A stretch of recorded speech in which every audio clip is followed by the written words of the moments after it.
লক্ষ্মীপুরে ৮০০ টাকা চুরির অপবাদে ২ শিশুকে হাত বেঁধে মারধর ও সিগারেটের ছ্যাঁকা দেওয়ার অভিযোগ উঠেছে মনির হোসেন নামে এক মুদি দোকানির বিরুদ্ধে।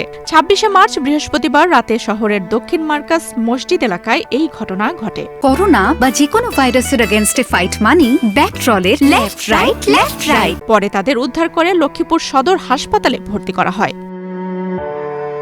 নির্যাতিত শিশুরা হল সদর উপজেলার উত্তর হামসাদি এলাকার আব্দুস শহীদের ছেলে ও দ্বিতীয় শ্রেণীর শিক্ষার্থী মুজাহিদ হোসেন এবং ভবানীগঞ্জের চরভূতি এলাকার জিয়াউল হকের ছেলে ও হেফজ বিভাগের শিক্ষার্থী জিহান হোসেন। জানা গেছে, বৃহস্পতিবার সন্ধ্যায় মনির হোসেনের দোকান থেকে ৮০০ টাকা চুরি হওয়ার অভিযোগ ওঠে।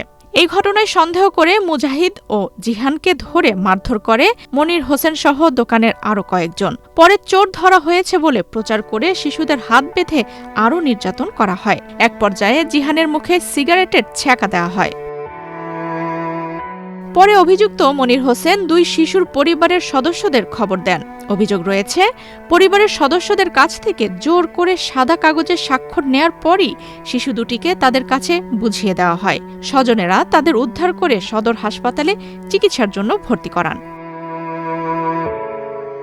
স্বজনদের দাবি, অন্যায়ভাবে চুরির অপবাদ দিয়ে ২ শিশুকে হাত বেঁধে নির্যাতন করা হয়েছে। তারা চুরির সঙ্গে জড়িত নয়। এ ঘটনার দৃষ্টান্তমূলক শাস্তির দাবি করেছেন তারা। লক্ষ্মীপুর সদর হাসপাতালের চিকিৎসা কর্মকর্তা মোহাম্মদ জহিরুল ইসলাম বলেন, ২ শিশুর শরীরের বিভিন্ন স্থানে আঘাতের চিহ্ন রয়েছে। এছাড়া এক শিশুর মুখে সিগারেটের ছ্যাঁকার দাগ পাওয়া গেছে। তাদের চিকিৎসা দেওয়া হয়েছে এবং পর্যবেক্ষণে রাখা হয়েছে। লক্ষ্মীপুর সদর থানার ভারপ্রাপ্ত কর্মকর্তা মোহাম্মদ ওয়াহিদ পারভেজ বলেন, বিষয়টি তদন্ত করা হচ্ছে।